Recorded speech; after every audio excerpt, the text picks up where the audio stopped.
Hey guys, it's been a while, but I think I'm going to continue along the debate between me and Deconvertedman. Of course, I didn't want to do it because a lot of time went by since I said I'd make the deadline and I failed in that, and for which I would like to apologize for that, amongst other apologies I will get to at the end of the video. However, Deconvertedman himself has said that it was all good and we could continue along without me bothering him. So without further ado, here we go. The first premise of the argument has mutual agreement by both parties, so I will not harp on it. The second premise was objected to because it would make claims upon cosmology. However, there is some equivocation given by Deconvertedman to the nature of contingency. To be contingent does not mean to give a direct cause to something. For example, while I would be caused to exist by my parents, I would not be caused to exist by the human race. Yet my existence is contingent upon the human race's existence. The universe could be eternal, but then again it could not. It could also be an ensemble of universes, or possibly just there by itself. In fact, thinkers like Avicenna, Averroes, and Aristotle all held to the existence of God and an eternal universe. The only difference is that the universe is now just grounded in the existence of God rather than directly caused by him.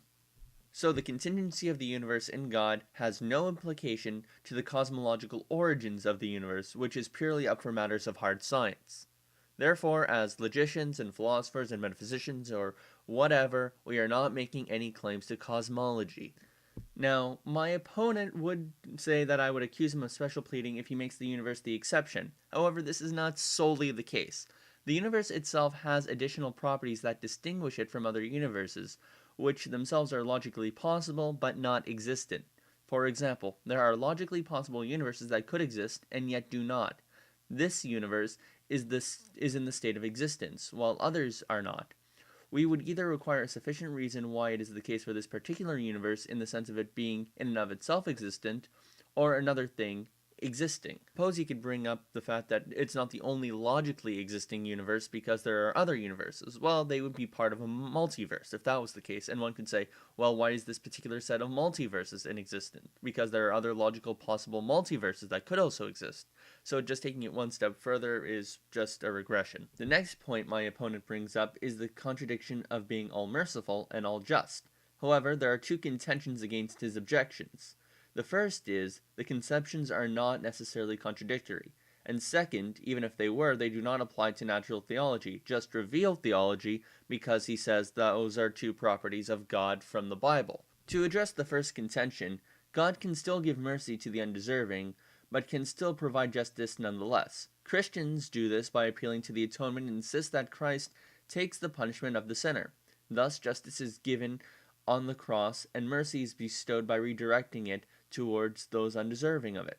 This is a view of the atonement I do not endorse, however, it remains a possible objection. Another objection is to say that within God both justice and mercy are one and the same.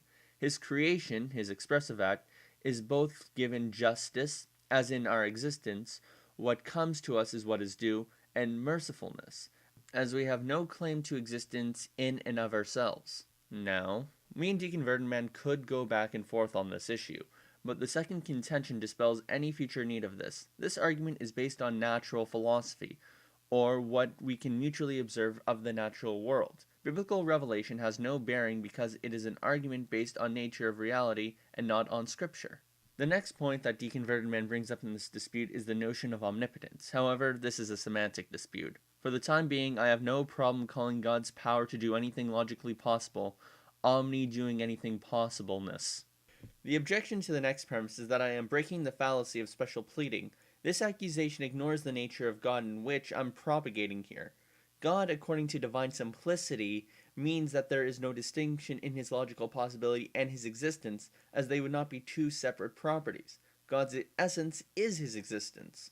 There could not also exist any other logically possible gods, quote unquote, as they would violate the law of identity, considering divine simplicity as an act. These two divine simple beings would need a differentiating property. However, that contradicts the nature of divine simplicity itself, as the law of identity requires more than one property. This conclusion is a non sequitur. Or I should say, this conclusion is not a non sequitur. Now, I will address some of Deconvertedman's other points. I am sorry for switching topics, and I acknowledge that I made the error. I would like to thank Deconvertedman and inform him that upon reviewing his video, I would like to make one more reply to him that will be made after he replies to this video, if that is so in his will. Cool, this is the one of the last video series I want to do. I'm just going to touch base on where I missed out with Deconvertedman, and Ed Jacobs is another person in which I owe a reply to. So after I'm done with Deconvertedman, I'll definitely give Ed a reply.